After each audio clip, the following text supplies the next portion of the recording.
Well, we're just as pleased as we can possibly be to be joined today by Lucas Nelson from Lucas Nelson and Promise of the Real. They have a new album coming out called Turn Off the News, Build a Garden. It's out June 14th. And I have to tell you, Lucas, they gave me a link where I could stream the album, and you should be really proud. It's a great record. Thank you. I'm happy with it. Yeah, um, it only took a couple weeks to record, not even 10 days to record, and then just a lot of mixing time. But we were on the road the whole time, so just kind of came together over a year and a half or so. Yeah. You're playing tonight at Knuckleheads, and one of the things that you've been promoting is before the show, you're having farmers come out and bring local produce for sale.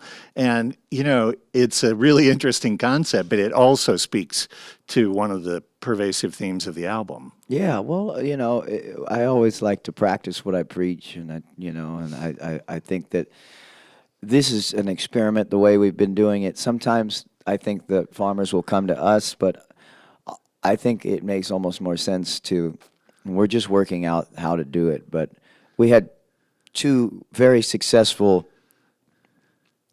instances of it. We were in Wilmington, North Carolina, and there's a guy named Bo Gunn who works at a radio station there called The Penguin, and he just knows a lot of people in town and knows all the farmers, so he was able to organize a pretty massive pop-up farmers market at the show, and that was great. And then the promoter, Frank, here at Knuckleheads was able to do the same thing. So we've gotten kind of lucky, and it seems like everybody's really into that idea. And so it's cool when they come. But the whole point of it is at the least cost to the farmers. I want people to be able to come to them, So my idea is to go out with, Facebook Live and all this technology, all this news, and use it as a tool to bring communities together on a local level. So we'd go out and go to the farmers markets that are already in the area, already going on, and bring our fans to those places and our local fans, and let them know that this is an option other than the big box stores, and the major corporate farms. And Farm Aid has been a big part of my life for a long time, obviously, and so it seems like a natural progression for me to be able to tie in that system with what I do. So this is the part of the interview. I promise I won't do this very much, but I'm going to embarrass you. Okay. So, like, you do this thing where you're acting people to, act locally to make this a better world. Yeah. The last time you were in town, you worked with a Latin alternative band making movies that have a not-for-profit music program for inner-city youths, and had them come by to do a Q&A with the band. Sure. We asked to cover that as a news story, and we were told, no, we don't want coverage, we just want to do it. And so it's like you're doing these things for all the right reasons. You're grounded. You surround yourself with people who have good intentions. You try to eat well. You try to exercise. You do yoga and meditation. I have to tell you that it's like we all know about sex, drugs, and rock and roll, and country music seems to have this big connection to prisons. Are you worried that anybody's going to find out what a well-adjusted person you are? No, well, I will answer that, but it's more about. I think it's more about the kind of the mainstream sort of constant on your device, constant watching the news, the talking heads, the analytics, the polls, all this stuff that just it doesn't really matter in the long run. Staying informed is important. But, what I do is my parents watch the news, so they tell me everything. So I just don't, as long as one person's sucked into the matrix, I don't have to be. But it's not really like a demand, I feel like we should just be ignorant. It's just more that we can use our devices for better purposes, we can channel the technology into a good way. And to answer your question about, I just know what it takes to survive. and I've definitely had my vices. I just I think that I learned a lot from the mistakes that the people, my mentors and people that I grew up with, made in those times, and I really believe in the ideals that first created the music that I love. The counterculture movement, freedom of expression, sexual freedom, connection to the land, connection to the earth, respect for different cultures. What happened in the '60s is very much alive and well in many ways, but it's also been homogenized and branded, and and that's why I feel like sometimes it's better to just turn off the devices and go out and meet the people in your community. Get involved on a local level, vote, locally, make sure that to the local council representatives that you have are really representing what you want. And I think, somebody said to me the other day online, because I have debates online about this, about whether or not it's important to just stay informed all the time, or and I thought, well, yes, but I think it's what you stay informed about. Like, I would argue that somebody who just spends their time with homeless folk all day long, 24 hours a week, and doesn't vote, that doesn't mean they're not involved. That just means they're doing their part in their own way that they know how, And they said, Flint, Michigan. What about Flint, Michigan? I donated to Flint, Michigan because I heard about it on the news, and I donated my time. And, well, Flint, Michigan wouldn't have happened if that community had been aware enough, educated enough, and involved enough in their own local community and voting systems to where they didn't vote for politicians that ignored the signs. You know what I mean? They would have been, so that kind of stuff wouldn't have happened if they were paying attention to what's happening in the here and now. It's sort of a metaphorical staying in the present moment, turning off the news and building a garden. It's a very Taoist situation,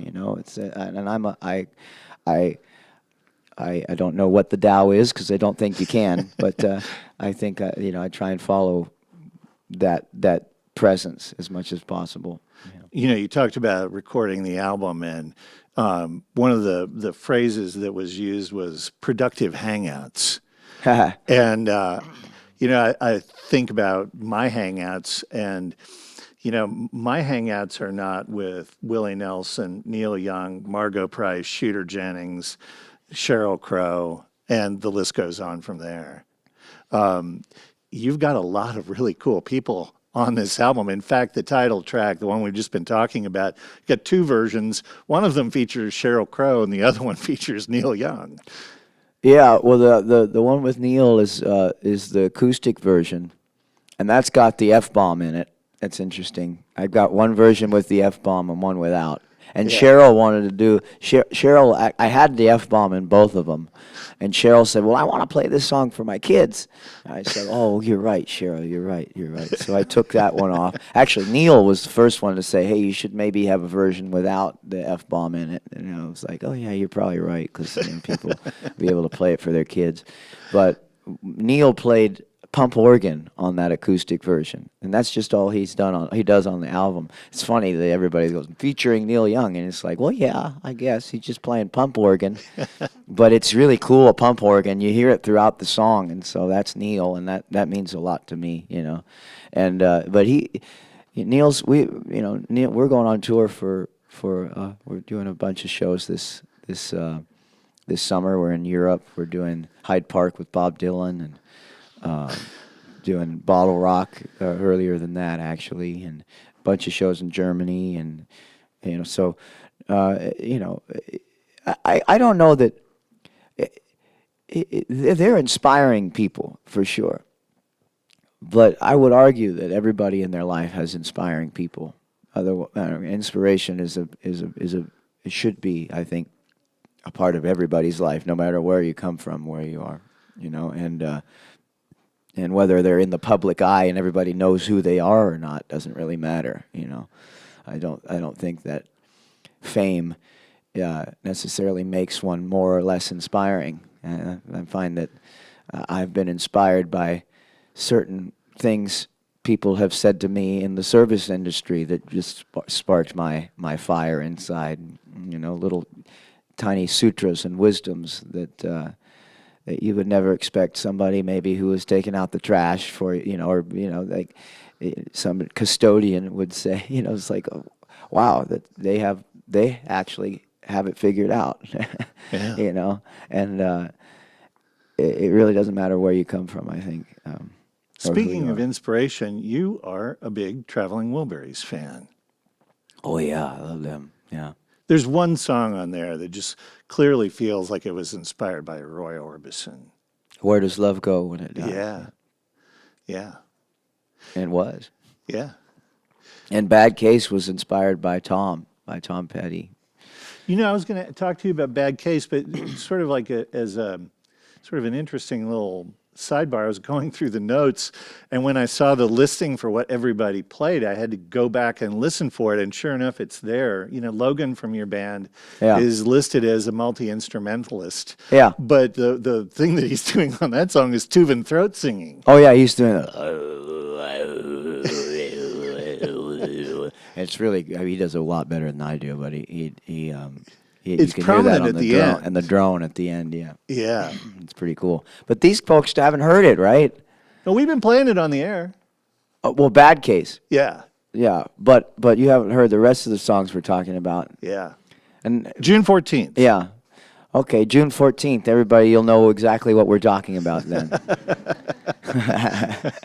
We'll play this interview. Yeah, back yeah. again. We should repeat the interview at some point. Yeah. So, I don't want to wear you out, but I do have a few other things. I'm Oh, just come on, yeah. fascinated by, it seems like it was part dream, part divine intervention when you were like 5 or 6 years old. Something that just sort of seems like it just set up your life. Yeah. Oh, Oh, the dream I had. yeah. Yeah, I had a dream, crazy dream, where I was up on stage, and that makes sense because I was on, with Dad, and always on stage, and he's kind of used to that, so it was part of my subconscious.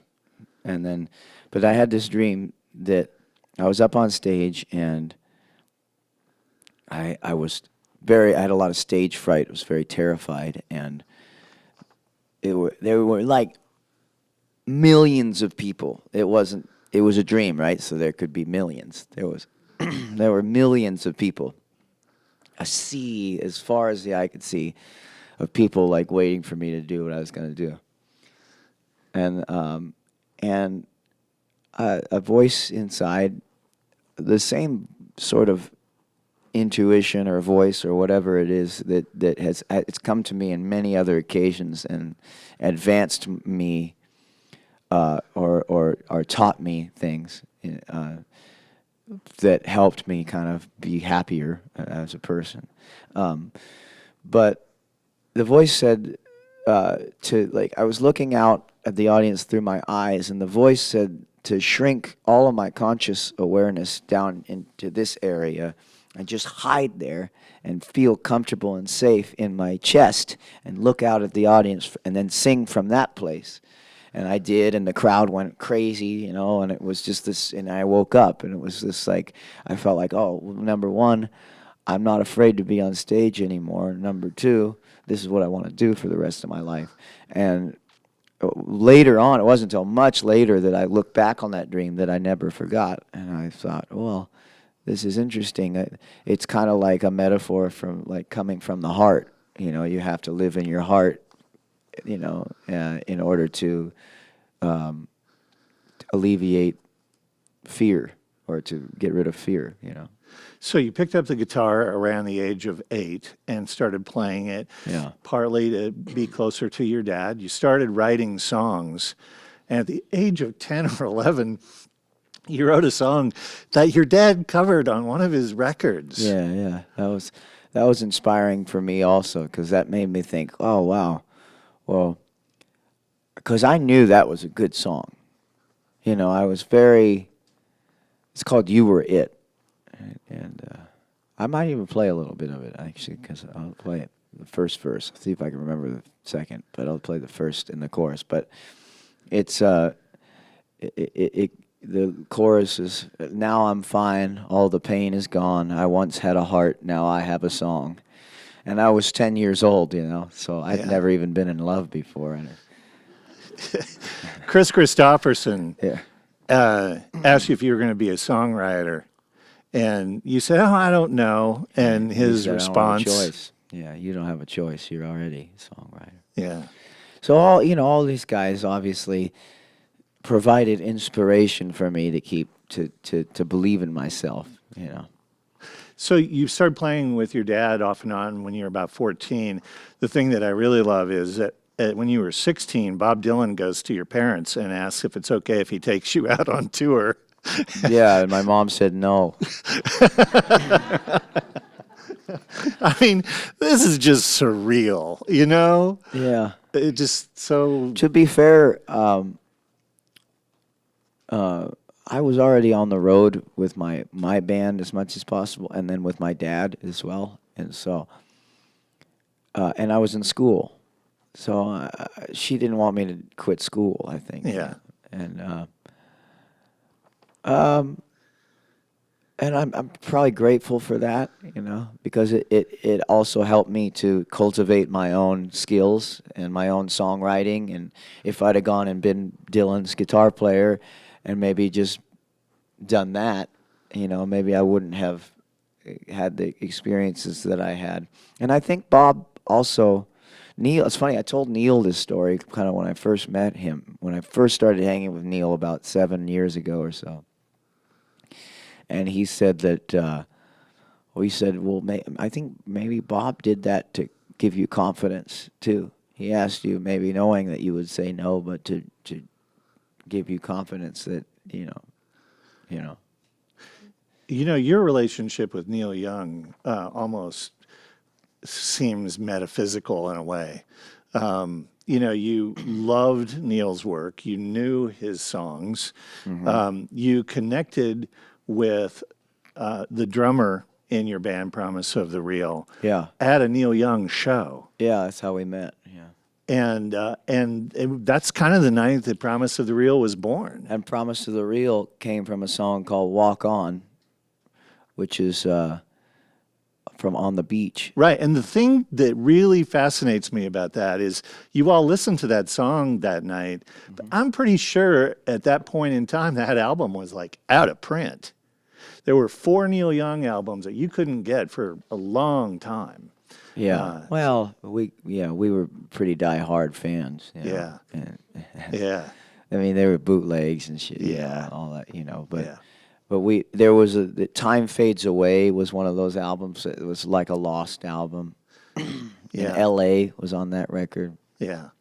So you ended up at that point. You left school and started to go out and play, and you really wanted to earn it. You didn't want anybody to think that Well, look, I see a lot of musicians, especially like musicians with soul and older musicians, and my father, like his legacy, I think is intact. People will love him for a long time, but with the way that the internet is, where the algorithms only show you what you like and what you're into, so that you're not actually getting out to as many people anymore. It's easy to, people will get forgotten if they're not careful, So I think it's part of my job to carry on his legacy and his memory, even when he's not around anymore. I think it's and to educate younger people about his music, as well as my own, and a lot of these old musicians, especially black musicians like B.B. King and Buddy Guy, they've had to tour their whole lives, and Dad too, because they're not like mega pop. They're not still selling lots of records and tons. They are in a way, but they're not selling like what they used to, and records don't even sell anymore. And it's like, you never know what's going to happen in the future. Like, I can't rely on my parents to, like, keep me afloat my whole life, So, and and so that's I just feel like I have to just work hard, and well, and that's survive. kind of where I was going to, because at the point that you started the band, you cut yourself off financially from the family to Yeah. make it on your own. Yeah. And part of that is the desire to make it on your own. I think part of it also is just having the experience of the struggle. Well, yeah, it's more. Have you ever read Siddhartha? Yes. Siddhartha? Yeah. Yeah. Siddhartha was this prince who grew up, and he was expected to be king, and his whole family he was loved by many. He was very kind, and he was spiritual, and but he knew there was sort of more to life. He wanted to experience all of it and understand what it meant to suffer, in order to better understand what it is to be human. And look, he had the luxury of that, but he became a beggar, and he deprived himself of sensory pleasures for a while, and he went out and then he went into sensory overload for a while, and then he sort of eventually at the end finds enlightenment, and becomes the Buddha. Uh, I'm, I took that to heart when I read that, and I just understood that, like, no matter where you come from, you have to figure out what the test of your character and the strength of your character is if you want to find meaning in life. And I read this book called Man's Search for Meaning, by Viktor Frankl, and it was a study about human meaning, and Auschwitz was the prison camp. Auschwitz in World War II, the Jewish prison camp, was what he used as the subjects of the study, and how people stripped of all dignity were still able to find a sense of meaning and joy, and sing with each other and connect with each other in these prison boxcars, and just like what it meant to be truly human and alive. And I never like hurt myself or starved myself or any of that, but I knew that I wanted to know that I could survive for my, and I knew that I wanted to know that I could, sleep in my car, or do an odd job or whatever, just to get by, and I wouldn't have to rely on any other human being, parents or not, to survive. But then what I realized eventually is that human connection is really what a big part of it is. Isolation is lonely, and we're not really meant for that, for long periods of time. I think I think a big part of being human is connection, and is giving, and then being able to receive, and, like, helping each other out. And so nowadays, when I work with my family, it's under my favorite phrase in the world, that a rising tide lifts all ships. And when I work with other musicians that see eye to eye, I try and promote them as much as, it's not, to me, it's everybody should rise together, especially if they're part of a culture that I believe in, because I want that culture to eventually be mass culture. You mentioned Farm Aid. Yeah. And you started playing that around 2011 with your band. And around 2014, correct me if I get any of this wrong, Neil saw your set and came up and asked you to be his band. But Farm Aid? Yeah. Yeah, Neil saw our set, and he the first time we jammed together, he asked us to back him one night at the Bold, Nebraska, actually. He asked Micah and I at one Farm Aid, I don't remember when it was. And Micah and I both played an acoustic version of Rockin' in the Free World with him, and that was like the greatest fucking thing in the world. And after that, he said, "We're gonna be, your dad and I are, and we're all gonna be at Bold, Nebraska," which was a protest against the Keystone XL pipeline that politicians that wanted it and lobbyists said that it would create jobs for Americans, but it actually went through the United States into Canada. It was just like this ridiculous. It's the whole thing. It was really bad. So, anyways, that it didn't end up happening, I think, yet. I think, but and so we were there with all the native tribes. All the tribes came up for that. It was a very big protest, and we played with Neil, and it felt like we'd played with him our whole lives, and we jammed with him, and then he asked us to do some recording with him, and we sat in a studio and learned without Neil. We went in and learned like 80 of his songs just because we knew them all basically, but we thought we'd take 5 days and rehearse. We rehearsed like 20 or 30 a day, just got them down. And then when we were with Neil, he was like stoked that we knew all his songs, and so we just kept going. Now we got a repertoire of hundreds of songs of his that he does. And we love when Neil goes with Crazy Horse too. It's like I heard he was recording and wants to go with Crazy Horse, and that's his band. Like, Yeah. It's like we're young and we're happy to be with Neil whenever he wants, but I want to see him with Crazy Horse again too, because Yeah. he's got Nils Lofgren with Crazy Horse now playing with, and Nils is one of my favorite guitar players of all time.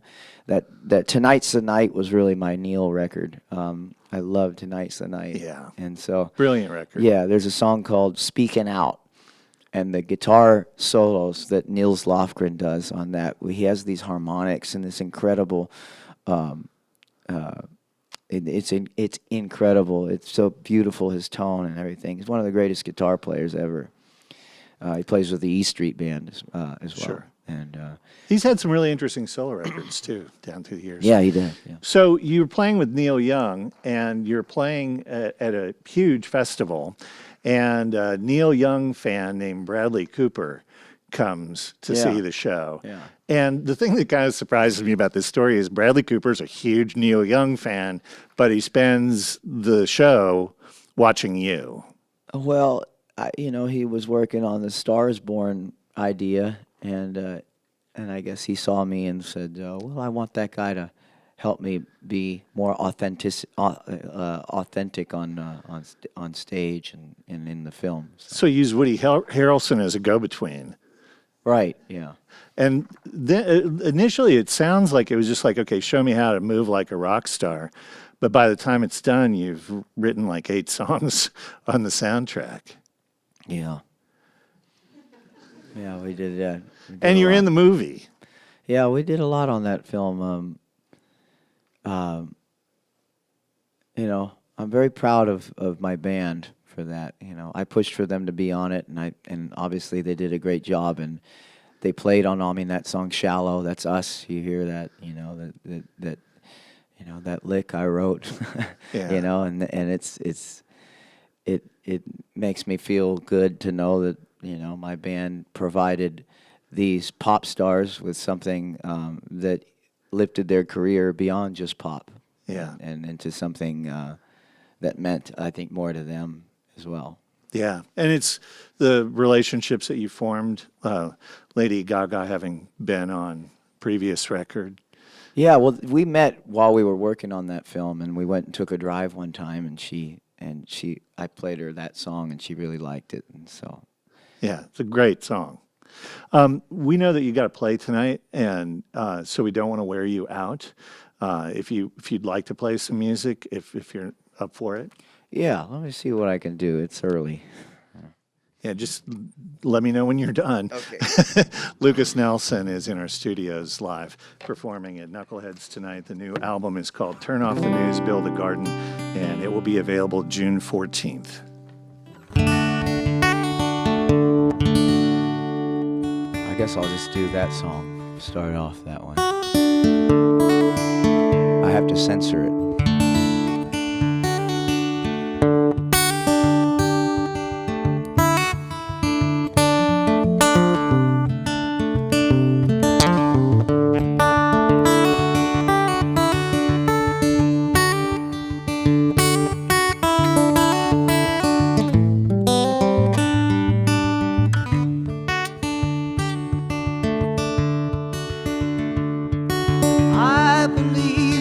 every heart is kind.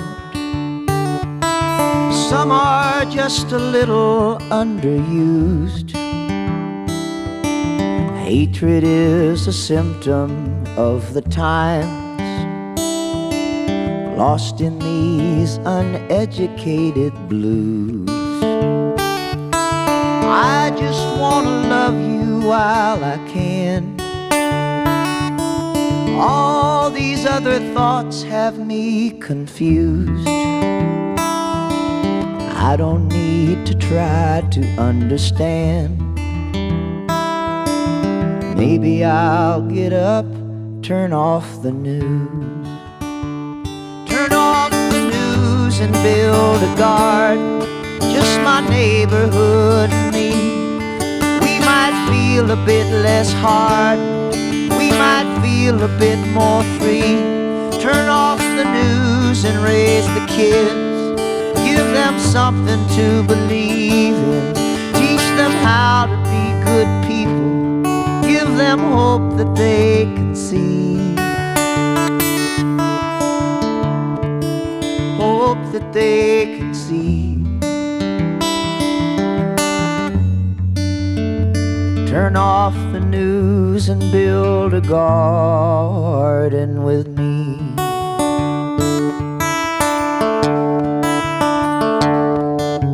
Trust builds trust. All that negativity's a bust. Trust builds trust. Don't you want to be happy? Turn off the news and build a garden, just my neighborhood and me. We might feel a bit less hard, we might feel a bit more free. Turn off the news and raise the kids, give them something to believe in. Teach them how to be good people, give them hope that they can see.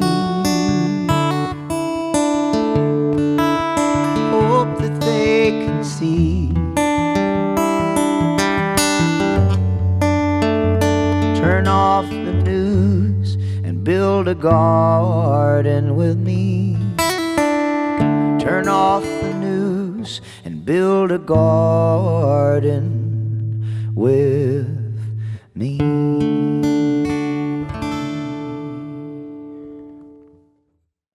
We tell our audience not to clap because they're not mic'd. So this is not the coldest audience in the world. Oh, yeah. There you go. Should have warned you. I was like, shh, was that bad? Sorry, I should have warned you. I had other things on my mind. No, it's okay. It's all right. But we do also believe in letting a song rest, a little bit of dead air. Yeah, I hear it's like that in Japan.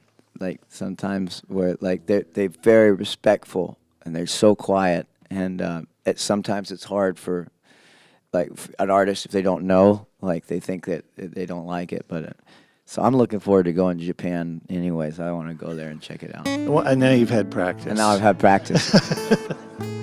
I wanted to play that song, "You Were It." That's the first song I ever wrote. I want to see if I can remember how to do it.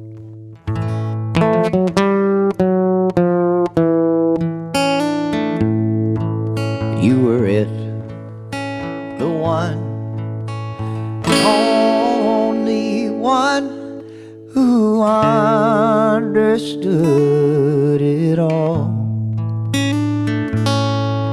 And when we fought out loud, you'd be the one who made me feel so small. You could kill, hurt, and bring out the worst in everyone you knew. But no one could ever bring the worst out of you. But but now I'm fine. All the pain is gone. I once had a heart. Now I have a song.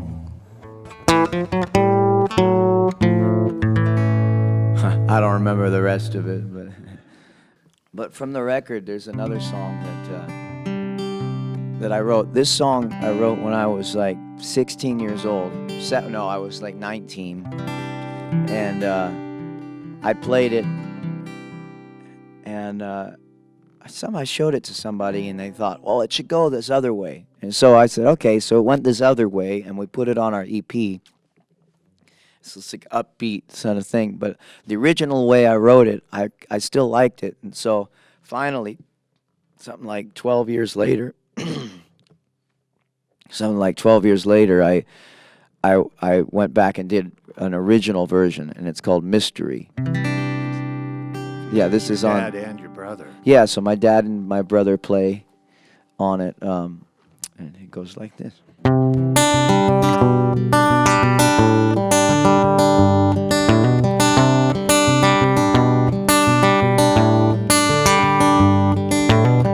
Your head is spinning and you don't know why. Your heart is heavy, you can't see the sky. I know you love me, but you still kinda need a mystery.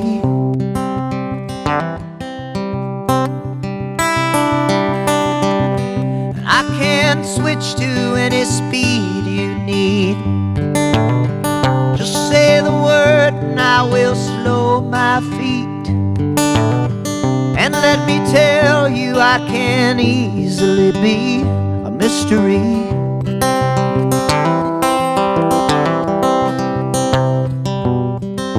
I was working on you overtime, just to show you I could stay in line with all your needs.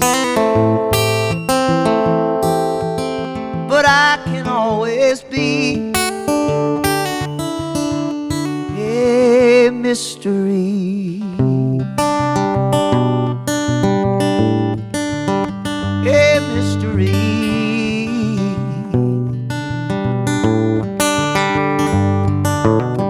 I'm gonna trust that sparkle in your eyes, and I won't listen to the darkness in my mind. The only thing I'll ever need from you is honesty.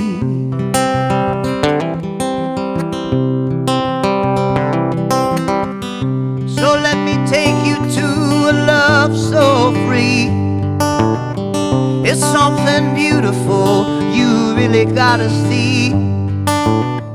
And maybe someday, we won't even need a mystery.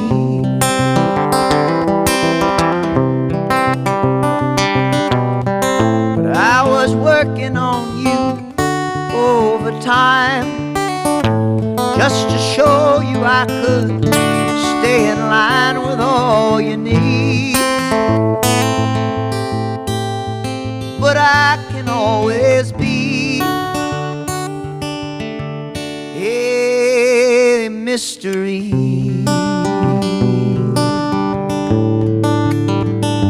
A mystery.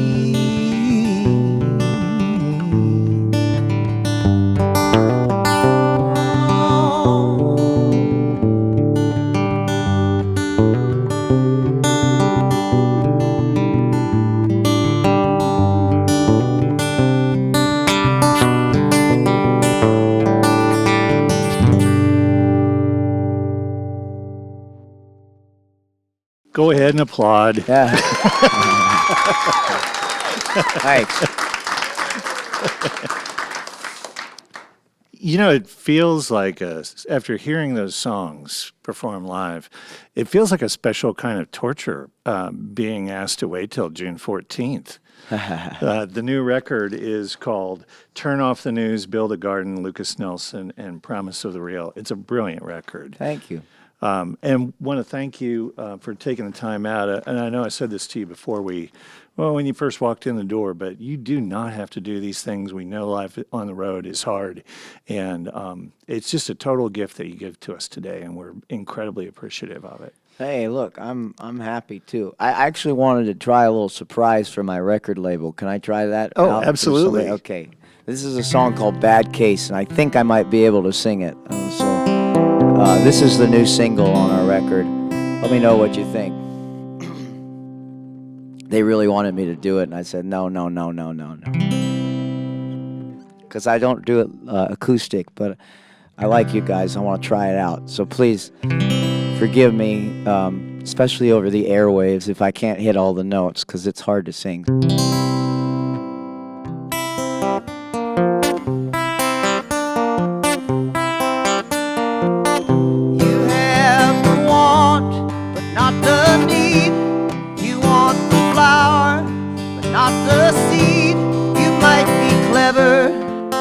But you're tied up in your words, and there are consequences circling like birds.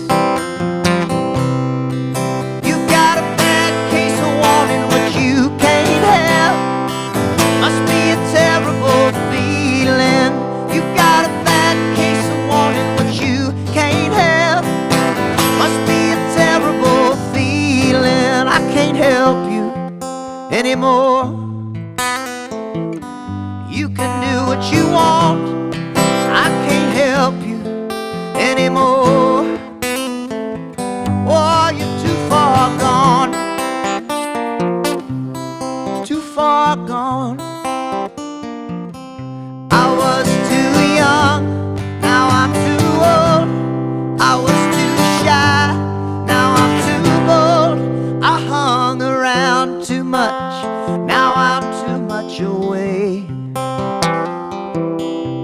You had my love, now you push me away. You got a bad case of wanting what you can't have. Must be a terrible feeling. You got a bad case of wanting what you can't have. Must be a terrible feeling. I can't help you anymore. You can do what you want. I can't help you anymore. Oh, you're too far gone. Too far gone.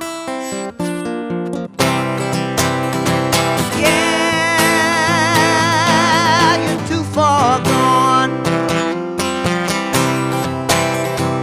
Yeah, you're too far gone.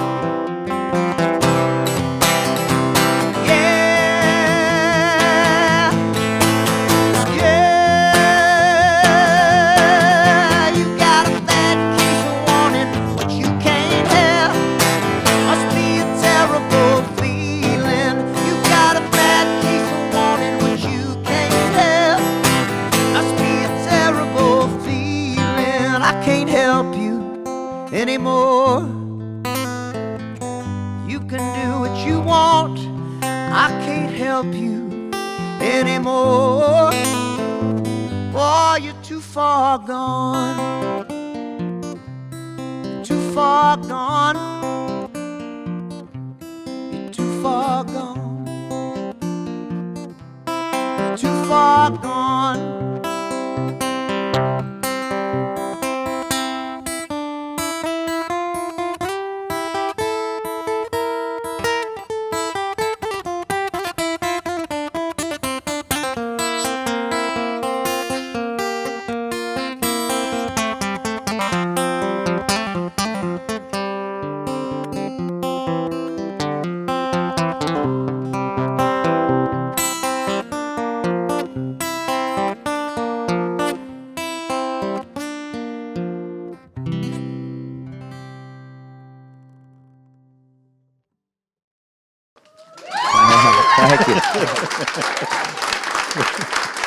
Thank you.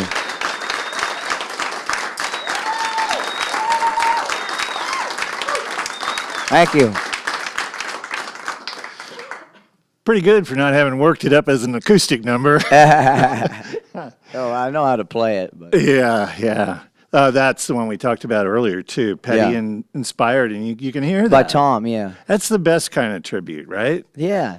Making it but, your own. You know, it's not like I don't think. I mean, I don't know. I haven't heard a song that melodically is that, but it just. I feel Tom's spirit. I felt Tom's spirit when I wrote it, and we're actually doing a music video with Adria Petty, which is Tom's daughter, and she's an incredible director, music video director. She's done a bunch of videos and I don't know, a bunch of other stuff, and so collaborating with her on that and sort of having a lot in common, her and I, you know, just growing up in a similar way and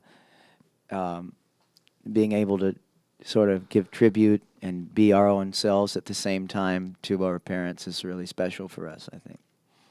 Lukas Nelson and Promise of the Real, the new album, Turn Off the News, Build a Garden, June 14th. Playing tonight at Knuckleheads, and there's going to be a farmer's market before the show, so make sure and go to that.